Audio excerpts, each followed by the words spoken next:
سرکار غوث اعظم شیخ عبد القادر جیلانی رحمۃ اللہ علیہ دستگیر بڑے ہی منکسر المزاج، رقیق القلب، نرم طبیعت اور سادہ لوح تھے۔ اتنی بزرگ شخصیت کے اندر اعلیٰ ترین مقام پر فائز ہونے کے باوجود اپنی شان و رفعت کا ذرا برابر تصور نہ تھا۔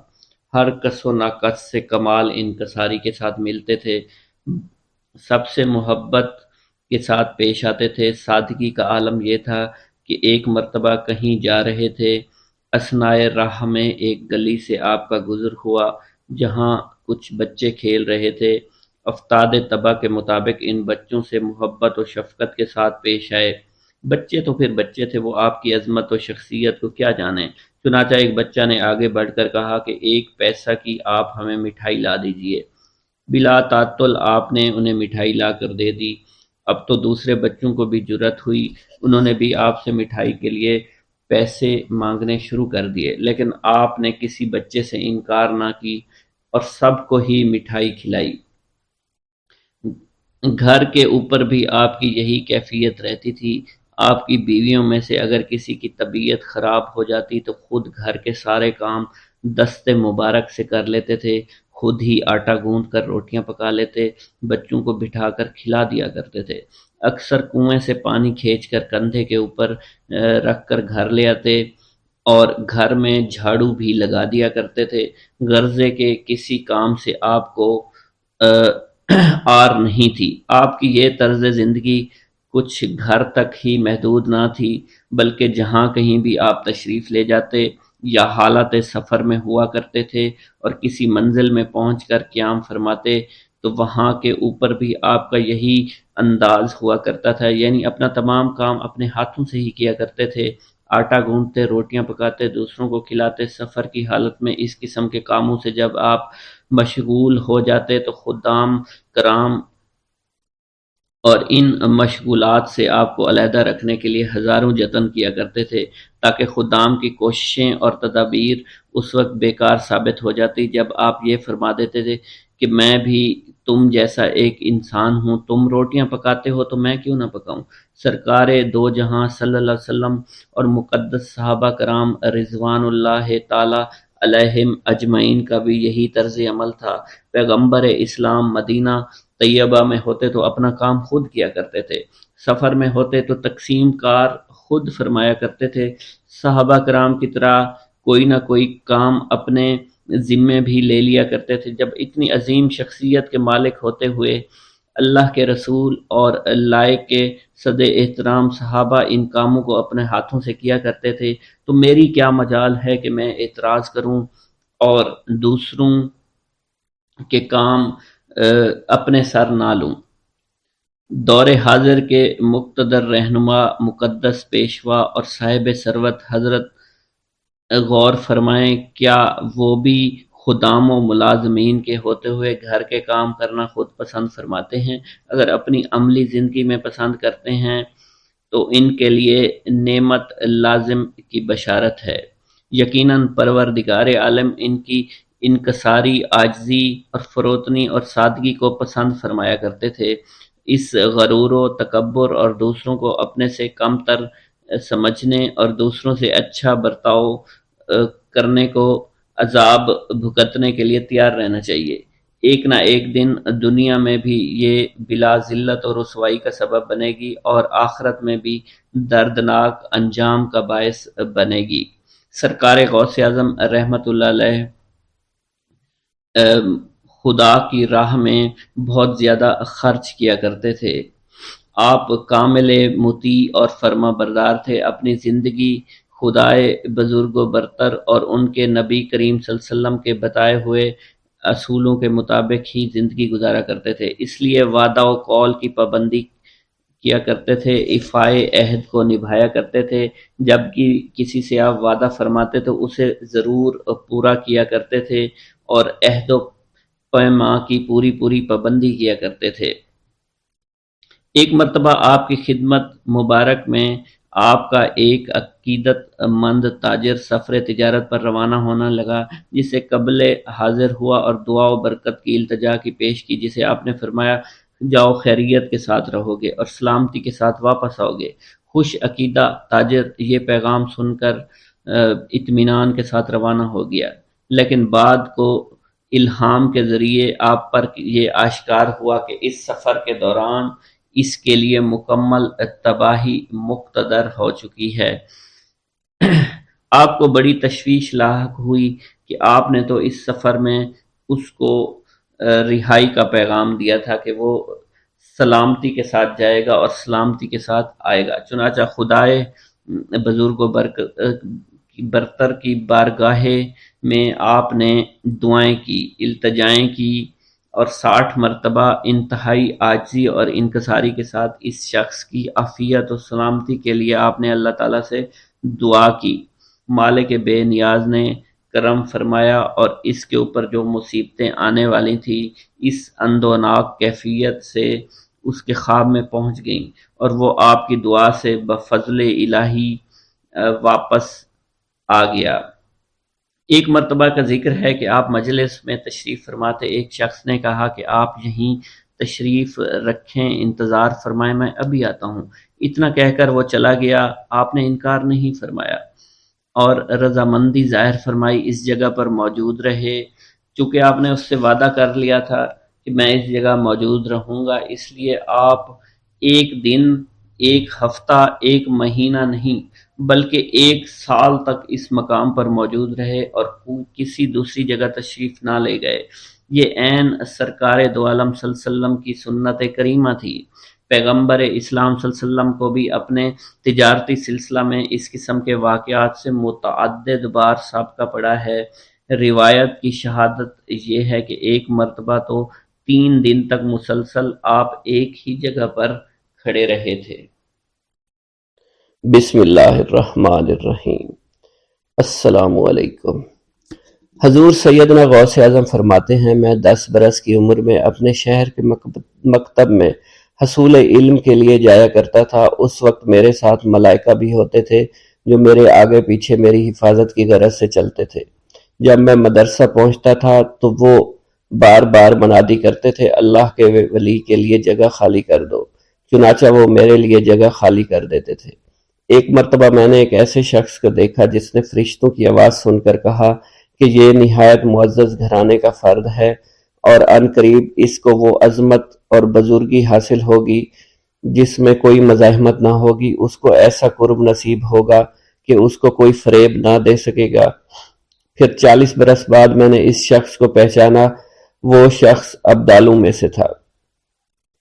حضرت شیخ ابو سعود احمد بن ابی بکر سے مروی ہے، حضور سیدنا غوث اعظم نے فرمایا، میں 25 سال تک تنہا عراق کے بیابانوں میں پھرتا رہا۔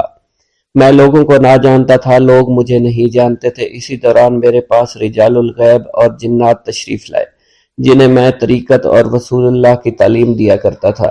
ابتدا میں جب میں عراق میں داخل ہوا تو حضرت خضر میرے ہم سفر تھے اور میں انہیں اس وقت سے پہچانتا نہیں تھا۔ ان کے ساتھ میرا معاہدہ ہوا کہ میں ان کے کسی حکم کی خلاف ورزی نہیں کروں گا۔ ایک مرتبہ انہوں نے مجھے ایک جگہ بیٹھنے کا حکم دیا، میں اسی جگہ 3 سال بیٹھا رہا۔ سال میں ایک مرتبہ حضرت خضر میرے پاس تشریف لاتے اور فرماتے، یہی تیرا مقام ہے جہاں تجھے پہنچایا گیا ہے۔ اس عرصہ کے دوران تمام نفسانی خواہشات مجھ پر انسانی شکل میں وارد ہوئیں، لیکن اللہ نے مجھے ہر موقع پر استقامت عطا فرمائی اور مجھے ان خرافات سے بچائے رکھا۔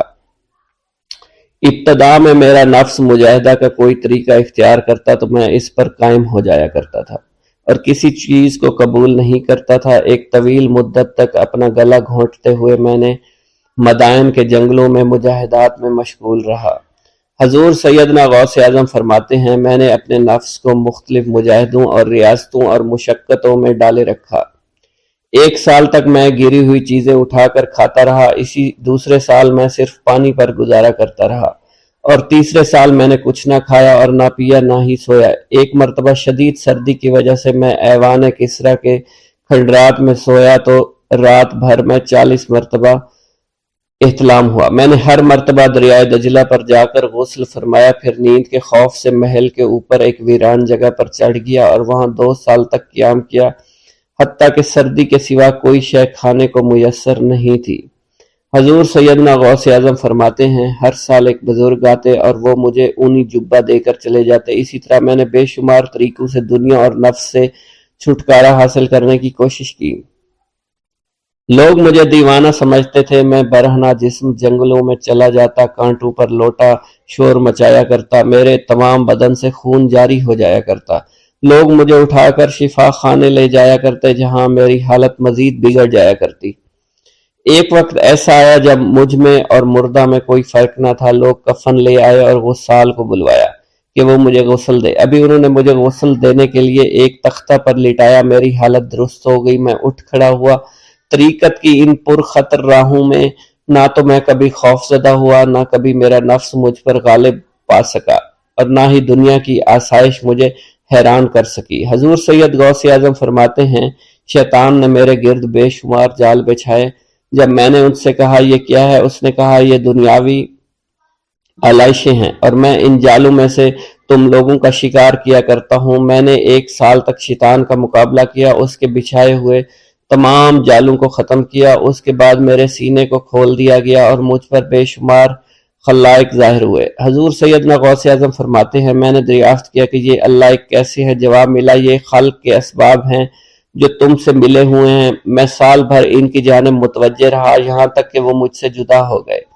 جب مجھ پر باطن ظاہر ہوا تو میں اپنے قلب کو بہت سے علائق سے ملوث پایا۔ میں نے دریافت کیا یہ علائق کیا ہیں؟ جواب ملا یہ تمہارے ارادے، تمہارے اختیارات ہیں۔ چنانچہ 1 سال تک ان کی جانب متوجہ رہا یہاں تک کہ وہ سب علائق مجھ سے دور ہو گئے اور میرا قلب ان غلاظتوں سے نجات پا گیا۔ حضور سیدنا غوث اعظم فرماتے ہیں پھر میں نے توکل کے دروازے پر آیا میرا مقصد پورا ہو، لیکن جب میں توکل کے دروازے پر پہنچا بے شمار لوگ وہاں موجود تھے۔ میں ہجوم کو چیرتا بڑھا اور شکر کے دروازے پر پہنچ گیا۔ یہاں بھی لوگوں کا جمع غفیر موجود تھا، اسے بھی چیرتا آگے بڑھا اور مشاہدہ کے دروازے پر پہنچ گیا۔ یہاں پر موجود ہجوم کو بھی چیرتا ہوا اندر داخل ہوا، حتیٰ کہ سب سے آخر میں مجھے فقر کے دروازے پر لا دیا گیا۔ فقر کا دروازہ خالی تھا۔ جب میں اس دروازے میں داخل ہوا تو دیکھا جن جن چیزوں کو میں نے ترک کیا تھا وہ سب یہاں موجود تھی۔ یہاں مجھے ایک بہت بڑے روحانی خزانے کی فتوحات سے نوازا گیا۔ میرے لیے تمام دنیا کے خزانے کھول دیے گئے۔ مجھے روحانی عزت، دائمی غنا اور خالص آزادی عطا فرمائی گئی۔ میری تمام چیزیں جو میری ہستی اور میری صفات سب معدوم ہو گئی تھی، وہ میری ہستی کی جگہ کسی اور نے لے لی تھی۔ حضرت شیخ ابو سعید مخزومی نے حضور سیدنا غوث اعظم کو خرقہ خلافت سے نوازا اور فرمایا اے عبد القادر یہ وہ خرقہ ہے جو حضور نبی کریم صلی اللہ علیہ وسلم نے سیدنا علی المرتضیٰ کو عطا فرمایا۔ سیدنا علی المرتضیٰ نے یہ خرقہ خواجہ حسن بصری کو عطا فرمایا جس سے ہوتا ہوا یہ مجھ تک پہنچا، اور یہ تمہاری امانت تھی جو میں نے تم تک پہنچا دی۔ حضور سیدنا غوث اعظم نے جب خرقہ مبارک کو زیب تن کیا تو آپ پر بے شمار انوار و تجلیات کی بارش ہونا شروع ہو گئی۔ میرا یہ قدم تمام اولیاء کرام کی گردن پر ہے۔ ایک مرتبہ محلہ حلبہ میں اپنے مہمان خانے میں واز فرماتے ہوئے حضور سیدنا غوث اعظم پر اچانک حالت کشف طاری ہوئی۔ آپ رحمت اللہ علیہ نے فرمایا میرا یہ قدم ہر ولی اللہ کی گردن پر ہے۔ یہ ارشاد سن کر تمام اولیاء اللہ نے اپنی گردنیں جھکا دیں۔ صلحائے امت نے اس کی توضیح فرمائی ہے کہ آپ رحمت اللہ علیہ کے عہد مبارک اور بعد میں قیامت تک آپ کی عطا کے بغیر ولی اللہ ولایت کے درجے پر فائز نہیں ہو سکتا۔ سلطان الہند حضرت خواجہ معین الدین چشتی المعروف خواجہ غریب نواز اس وقت خراسان کے پہاڑوں پر مجاہدات میں مشغول تھے۔ انہوں نے بھی حضور سیدنا غوث اعظم کا ارشاد گرامی سن کر اپنی گردن جھکا دی اور یوں عرض گزار ہوئے آپ کے قدمین شریفین میرے سر اور میرے آنکھوں پر ہیں۔ حضور سیدنا غوث اعظم فرماتے ہیں کہ میں 10 برس کی عمر میں اپنے شہر کے مکتب میں حصول علم کے لیے جایا کرتا تھا۔ اس وقت میرے ساتھ ملائکہ بھی ہوتے تھے جو میرے آگے پیچھے میری حفاظت کے لیے چلتے تھے۔ جب میں مدرسہ پہنچتا تو یہ منادی کرتے تھے اللہ کے ولی کے لیے جگہ خالی کر دو۔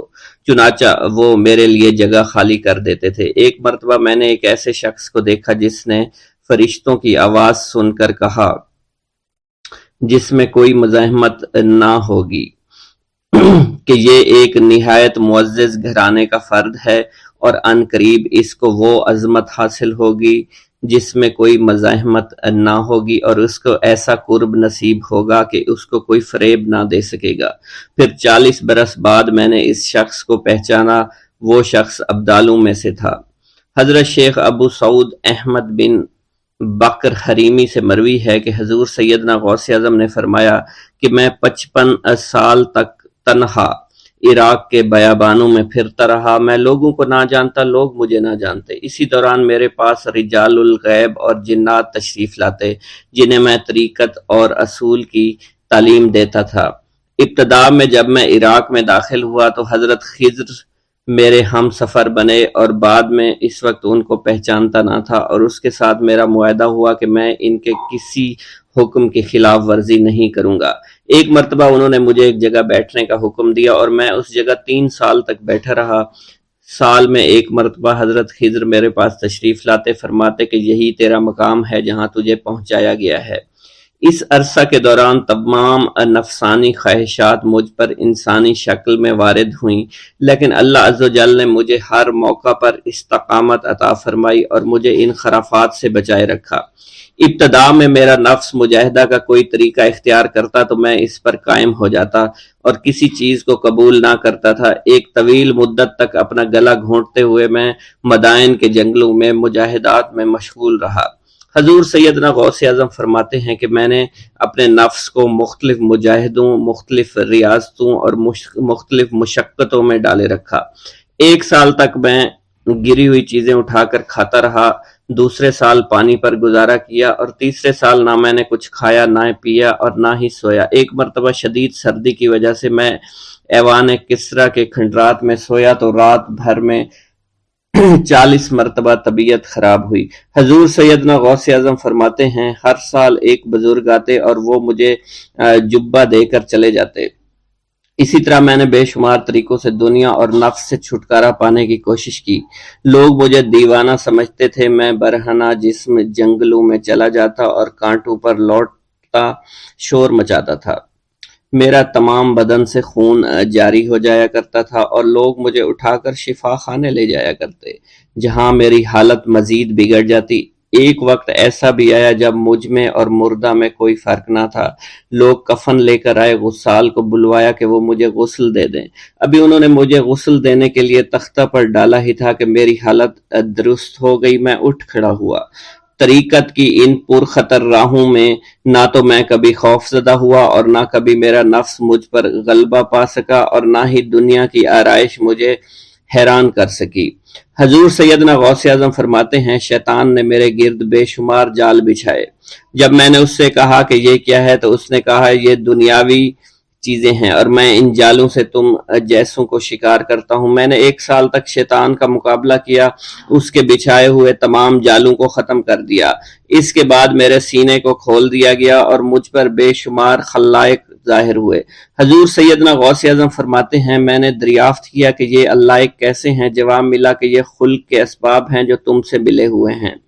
میں سال بھر ان کی جانب متوجہ رہا، یہاں تک کہ وہ مجھ سے جدا ہو گئے۔ جب مجھ پر میرا باطن ظاہر کیا گیا تو میں نے اپنے قلب کو بہت سے علائق سے ملوث پایا۔ میں نے دریافت کیا کہ یہ علائق کیا ہیں؟ جواب ملا یہ تمہارے ارادے، تمہارے اختیارات ہیں۔ چنانچہ 1 سال تک ان کی جانب متوجہ رہا کہ وہ مجھ سے دور ہو گئے۔ میرا قلب ان تمام غلاظتوں سے نجات پا گیا۔ پھر مجھ پر میرے نفس کو ظاہر کیا گیا، میں نے اس کا مشاہدہ کیا، مجھے معلوم ہوا اس کے ساتھ کچھ امراض اور بھی ہیں اور نفس کی خواہشات زندہ ہیں، نفس کا شیطان سرکش ہے۔ چنانچہ میں نے سال بھر پھر توجہ دلائی اور میرے نفس کے تمام امراض سرے سے ہی ختم ہو گئے اور اس کے شیطان نے کلمہ پڑھ لیا اور پھر میرے تمام امور اللہ کے لیے ہو گئے اور میں اپنی ہستی سے باہر نکل آیا۔ حضور سیدنا غوث اعظم فرماتے ہیں پھر میں توکل کے دروازے پر آیا تاکہ میرا مقصد پورا ہو، لیکن جب میں نے توکل کے دروازے پر پہنچا تو بے شمار لوگ موجود تھے۔ میں اس ہجوم کو چیرتا ہوا آگے بڑھا اور شکر کے دروازے پر پہنچ گیا، یہاں پر بھی لوگوں کا جمع غفیر موجود تھا، اسے بھی چیرتا ہوا آگے بڑھا اور مشاہدہ کے دروازے پر پہنچ گیا اور یہاں پر موجود ہجوم کو چیرتا ہوا اندر داخل ہوا، حتیٰ کہ سب سے آخر میں مجھے فقر کے دروازے پر لایا گیا۔ فقر کا دروازہ خالی تھا۔ جب اس دروازہ میں داخل ہوا تو دیکھا جن جن چیزوں کو میں نے ترک کیا تھا وہ سب یہاں موجود تھیں۔ یہاں مجھے ایک بہت بڑے روحانی خزانے کی فتوحات سے نوازا گیا اور میرے لیے تمام دنیا کے خزانے کھول دیے گئے۔ مجھے روحانی عزت، دائمی فنا اور خالص آزادی عطا فرمائی گئی۔ میری تمام چیزیں جو میری ہستی اور میری صفات سب معدوم ہو گئیں اور میری ہستی کی جگہ کسی اور نے لے لی۔ حضرت شیخ ابو سعید مخزومی نے حضور سیدنا غوث اعظم کو خرقہ خلافت سے نوازا اور فرمایا، اے عبد القادر، یہ وہ خرقہ ہے جو حضور نبی کریم صلی اللہ علیہ وسلم نے حضرت سیدنا علی المرتضیٰ کو عطا فرمایا، اور حضرت سیدنا علی المرتضیٰ نے یہ خرقہ حضرت خواجہ حسن بصری کو عطا فرمایا تھا، جس سے ہوتا ہوا یہ خرقہ مجھ تک پہنچا، اور یہ تمہاری امانت تھی جو میں نے تم تک آج پہنچا دی ہے۔ حضور سیدنا غوث اعظم نے جب خرقہ مبارک کو زیب تن کیا تو آپ پر بے شمار انوار و تجلیات کی بارش ہونا شروع ہو گئی۔ حضور سیدنا غوث اعظم نے حضرت شیخ ابو سعید مخزومی کے مدرسہ میں تدریسی فرائض سر انجام دینا شروع کر دیے۔ آپ کے لیے فی الحال تدریسی مصروفیات کے علاوہ کوئی کام نہ تھا۔ آپ کی شبانہ روز کی محنت سے آپ کے نام کا شعرہ کچھ ہی دنوں میں سارے بغداد میں پھیل گیا۔ طلبہ دور دراز کے علاقوں سے علم کے حصول کے لیے آنے لگے۔ طلبہ کی تعداد جب مزید بڑھنا شروع ہو گئی تو ارد گرد کے کئی مکانات کو خرید کر مدرسہ میں داخل کر لیا گیا۔ کتب سیر میں منقول ہے کہ 528 ہجری میں آپ مدرسہ نظامیہ کی وسیع عمارت تعمیر فرما چکے تھے۔ اس مدرسہ کی تعمیر میں آپ نے بحیثیت مزدور بھی حصہ لیا تھا۔ حضرت شیخ ابو الخشاب سے مروی ہے کہ میں جوانی میں جب علم نحو پڑھ رہا تھا تو لوگوں نے مجھے حضور سیدنا غوث اعظم کے پاس جانے کا مشورہ دیا، اور اس کی وجہ سے مجھے بھی اشتیاق ہوا کہ میں آپ کا واز سنوں۔ ایک مرتبہ کچھ لوگوں کے ہمراہ آپ کی مجلس میں دوستوں کے ہمراہ حاضر ہوا۔ آپ نے میری جانب توجہ کرتے ہوئے فرمایا، ہماری صحبت اختیار کر لو۔ چنانچہ میں نے آپ کے فرمان کے مطابق آپ کی صحبت کو اختیار کر لیا۔ آپ نے مجھے علم نحو کے علاوہ علوم عقلیہ اور تقلد حاصل کیے جس سے مجھے کوئی واقفیت پہلے نہیں تھی۔ 1 سال کے عرصہ میں آپ کی نظر کرم سے میں نے وہ علوم حاصل کر لیے جو گزشتہ اتنی عمر گزارنے کے باوجود بھی مجھے حاصل نہیں ہوئے تھے۔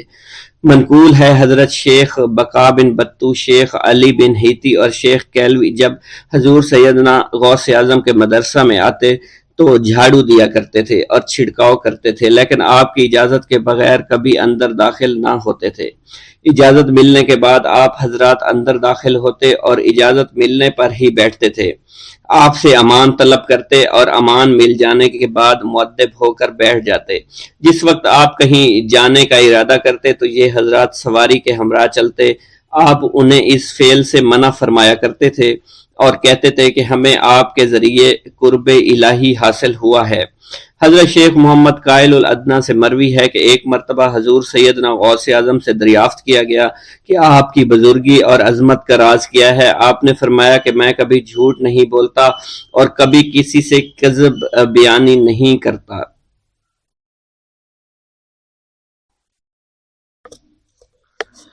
خطبہ کا آغاز حمد و ثنا سے کیا کرتے تھے۔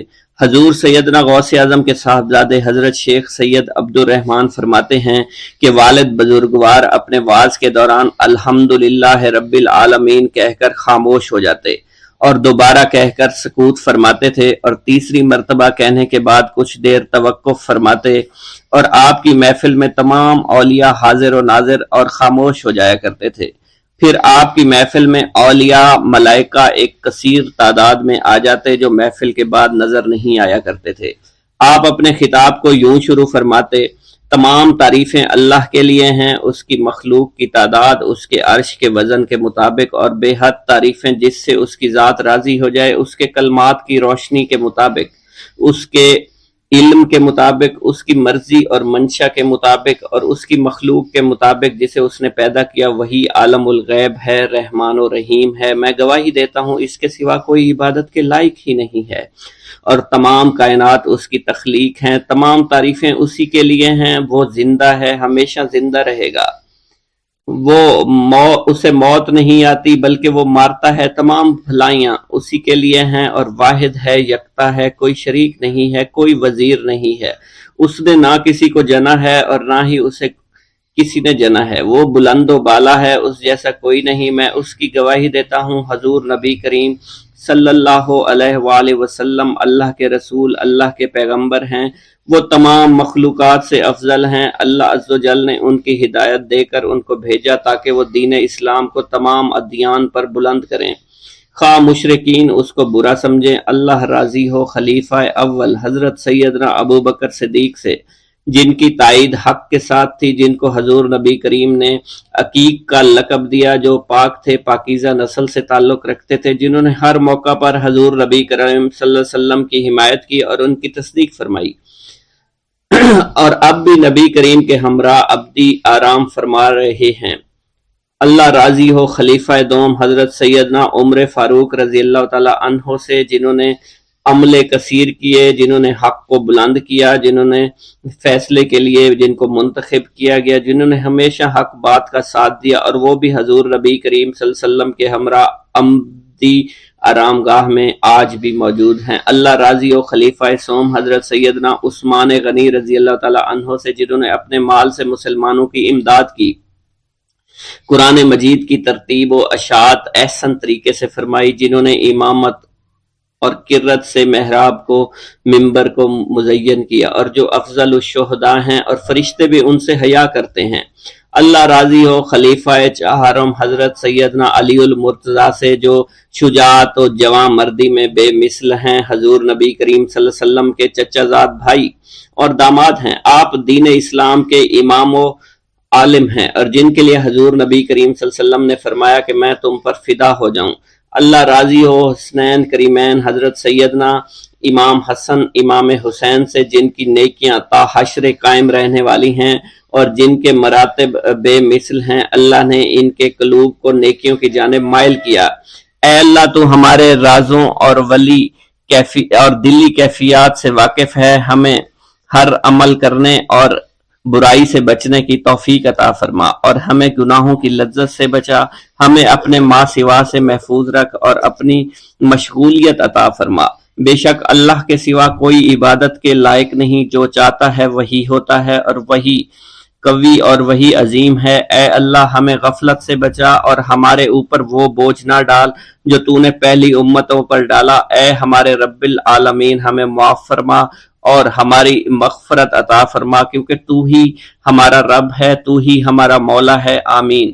حضرت شیخ عبداللہ جبائی کا قول ہے کہ حضور سیدنا غوث اعظم رحمت اللہ علیہ نے مجھ سے ارشاد فرمایا کہ میرے نزدیک کھانا کھلانا اور حسن اخلاق افضل اور اعلیٰ ہیں۔ آپ کے پاس کبھی پیسہ نہیں ٹھہرا کرتا تھا، اگر صبح کے وقت آپ کے پاس 1000 دینار آ جاتے تو شام تک وہ غریبوں اور محتاجوں میں تقسیم ہو جایا کرتے تھے۔ حضور سیدنا غوث اعظم کی پرورش نہایت ہی بابرکت ماحول میں ہوئی۔ آپ نے ابتدا میں گوشہ نشینی اختیار کی اور خود کو دنیاوی غلاظتوں سے پاک رکھا۔ آپ نے 51 برس کی عمر میں شادی کی۔ جب آپ سے اس بارے میں دریافت کیا گیا تو آپ نے فرمایا، جب مجھے حضور نبی کریم صلی اللہ علیہ وسلم نے نکاح کی اجازت دی تو میں نے نکاح کر لیا۔ حضور سیدنا غوث اعظم نے اپنی ذات کو اللہ عز و جل کی خوشنودی کے لیے وقف کر رکھا تھا۔ آپ کی راتیں جاگ کر گزرا کرتی تھی اور ساری رات آپ مراقبہ اور مشاہدہ میں گم ہوا کرتے تھے۔ آپ کی عادت مبارکہ تھی کہ آپ سجدہ کو دراز کیا کرتے تھے اور بیٹھ کر مراقبہ فرمایا کرتے تھے۔ اسی دوران آپ کا جسم مبارک نورانی شعاؤں کے زیر اثر ہوتا اور کئی مرتبہ آپ نورانی شعاؤں میں غائب ہو جایا کرتے تھے۔ حضرت شیخ ابو عبداللہ بن حسنین بن ابی الفضل فرماتے ہیں کہ حضور سیدنا غوث اعظم کے بعض دہقانی مریدین ہر سال آپ کے لیے گیہوں بوتے تھے اور جائز طریقہ سے اسے پالتے تھے۔ پھر آپ کے بعض مریدین اسے پیستے اور آپ کے لیے ہر روز 4-5 روٹیاں پکاتے اور شام کو آپ کے پاس روٹیاں لے کر آیا کرتے تھے۔ آپ حاضرین میں ایک ایک ٹکڑا تقسیم کر دیتے اور جو بچ جاتا وہ اپنے لیے رکھ لیا کرتے تھے۔ حضرت شیخ خضر حسنی سے منقول ہے، حضور سیدنا غوث اعظم ایک شکستہ دل فقیر کو دیکھا، آپ نے اس سے اس کی کیفیت کے متعلق دریافت کیا تو اس نے کہا کہ میں آج دریا کے کنارے گیا اور ملاح سے کہا مجھے دریا کے پار لے جائے۔ اس نے انکار کر دیا، میں اپنے اس افلاس کے سبب پریشان اور شکستہ دل ہوں۔ ابھی اس فقیر کا کلام جاری تھا کہ ایک شخص آپ کی خدمت میں حاضر ہوا اور 30 دینار آپ کی خدمت میں پیش کیے۔ آپ نے وہ دینار اس فقیر کو دے دیے اور فرمایا کہ اس ملاح سے کہنا کہ کسی فقیر کا سوال رد نہ کیا کرے۔ حضرت شیخ معمر ابو المظفر فرماتے ہیں میں نے حضور سیدنا غوث اعظم سے زیادہ کسی کو درگزر فرمانے والا آج تک نہیں دیکھا۔ آپ کی عطا کا یہ علم تھا، ایک محفل میں 400 لوگوں کو ولایت کے مقام اعلیٰ تک پہنچا دیا کرتے تھے، بھوکوں کو کھانا کھلانا، بیواؤں کی حاجت روائی کرنا۔ آپ کا معمول تھا جب کسی بیمار کے متعلق سنتے تو فوراً اس کی عیادت کے لیے تشریف لے جایا کرتے تھے۔ فقراء کو آپ رحمت اللہ علیہ کے در سے بغیر سوال کیے عطا ہو جایا کرتا تھا۔ حضور سیدنا غوث اعظم نے فرمایا کہ مخلوق سے کنارہ کشی سے پہلے علم حاصل کرو، کیونکہ جو شخص علم کے بغیر عبادت کرتا ہے وہ اصلاح سے زیادہ فساد میں مبتلا ہو جاتا ہے۔ تمہیں چاہیے کہ شمع شریعت اپنے ہمراہ لے کر علم کی روشنی میں علم عمل کرو، پھر اللہ تعالیٰ تمہیں علم لدنی کا وارث بنا دے گا جس سے تم ناواقف ہو۔ تمہیں چاہیے کہ تمام اسباب و ذرائع سے تعلق منقطع کر کے رشتہ داروں اور احباب سے جدائی اختیار کرو تاکہ تم اپنے زہد کی وجہ سے اپنی قوت باطنی اور اپنے حسن ادب کا مشاہدہ کر سکو۔ خدا کے علاوہ تمام عالم و اسباب سے اس خوف سے منقطع ہو جاؤ تاکہ تمہاری شمع معرفت نہ بجھ جائے، اور جب تم 40 دن اپنے رب کے لیے مخصوص کر دو گے تو تمہارے قلب سے حکمت کے چشمے جاری ہو جائیں گے اور تم معرفت الہی کی تپش کا مشاہدہ کرنے لگے گے جس کو حضرت موسیٰ علیہ السلام نے اپنے شجر قلب پر محسوس کیا تھا۔ اس کیفیت کے بعد تم اپنے نفس و خواہش، اپنے شیطان سے، اپنی طبیعت اور اپنے وجود سے کہو گے کہ ٹھہر جا، میں نے اس آگ کا مشاہدہ کر لیا ہے جو قلب موسیٰ علیہ السلام پر روشن ہوئی تھی۔ اس کے بعد تمہارے قلب میں باطن سے یہ آواز آنے لگے گی کہ میں ہی تمہارا رب ہوں، میری ہی عبادت کرو، میرے غیر کی اطاعت سے گریزاں ہو جاؤ، میرے سوا کسی سے تعلق مت رکھو، میری معرفت حاصل کر کے میرے غیر کو فراموش کرو، غیر سے اعراض کر کے میرے علم، میرے قرب، میرے ملک اور میری سلطنت کی جانب متوجہ رہو۔ جب تمہیں بقا الہی حاصل ہو جائے تو تمہاری زبان پر اندہ جاری ہو جائے گا اور تمام حجابات رفع ہو کر قلب سے کدورت زائل ہو جائے گی اور نفس کو مکمل سکون حاصل ہو جائے گا۔ پھر جب اس کے الطاف غالب ہو جائیں گے تو تمہیں خطاب کیا جائے گا، اے قلب، فرعون نفس کی طرف توجہ کر اور اس کو راہ ہدایت پر چلاتا ہوا میری جانب آ لے اور اس سے کہہ دے کہ میرا ہی اتباع کریں، پھر انہیں رشد کے راستے پر ہدایت کر کے اس سے تعلق قائم کر اور اس کے بعد پھر قطع تعلق کر کے دوبارہ استوار کر لے اور اسی طرح سے کرتا رہے۔ حضرت شیخ و معمر سے منقول ہے، فرماتے ہیں ایک مرتبہ میں حضور سیدنا غوث اعظم شیخ عبد القادر جیلانی رحمت اللہ علیہ کی خدمت میں حاضر تھا۔ آپ بیٹھے کچھ لکھ رہے تھے، اسی دوران چھت سے 3 مرتبہ مٹی گری، چوتھی مرتبہ ایسا ہوا آپ نے جلال میں آ کر اس جگہ دیکھا جہاں سے مٹی گر رہی تھی۔ اسی دوران ایک چوہا اس جگہ سے نیچے گرا اور مر گیا، یہ چوہا ہی وہاں سے مٹی کھود رہا تھا۔ حضرت شیخ عمر بن مسعود بزاز فرماتے ہیں حضور سیدنا غوث اعظم وضو فرما رہے تھے، اسی دوران ایک چڑیا نے آپ کی قمیض پر بیٹ کر دی۔ آپ نے جلالی نظروں سے چڑیا کو دیکھا، وہ چڑیا اسی وقت نیچے گری مر گئی۔ آپ نے وضو سے فارغ ہونے کے بعد قمیض کے اس حصے کو دھویا اور پھر اپنی قمیض مبارک اتار کر مجھے دی اور فرمایا اس کو فروخت کر کے اس کی رقم کو خیرات کر دو، یہ اس کا بدلہ ہے۔ حضور سیدنا غوث اعظم کے زمانہ میں بہت ہی گناہگار شخص تھا، اس کے دل میں آپ سے بے پناہ محبت تھی۔ جب اس کے مرنے کے بعد دفن کیا گیا تو قبر میں منکر نکیر نے سوالات کیے تو اس نے سوال کے جواب میں عبد القادر جواب دیا۔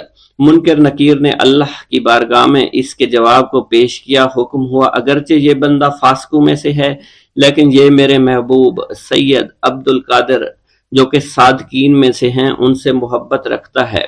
بغداد کے محلہ باب العز کے قبرستان میں سے ایک قبر سے مردہ کے چیخنے کی آواز آنے لگی۔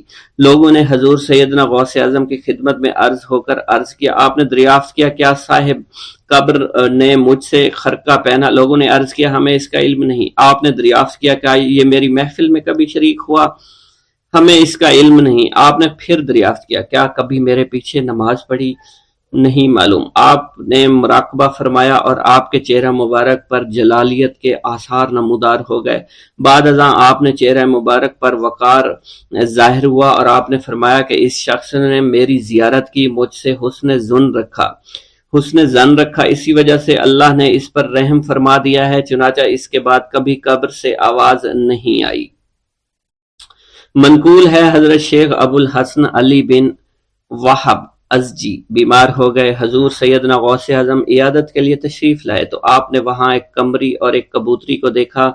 حضرت شیخ ابو الحسن نے آپ سے عرض کی کہ یہ کبوتری 6 ماہ سے انڈے نہیں دے رہی اور قمری 9 مہینے سے بول نہیں رہی۔ آپ نے کبوتری سے فرمایا تو اپنے مالک کو فائدہ پہنچا، اور قمری سے فرمایا تو اپنے خالق کی تسبیح کر۔ چنانچہ قمری نے اسی وقت کوکو کرنا شروع کر دیا، یہاں تک کہ بغداد کے لوگ اس کی آواز سننے کے لیے جوق در جوق جمع ہونا شروع ہو گئے، اور کبوتری نے بھی انڈے دے دیے اور ان سے بچے نکلے۔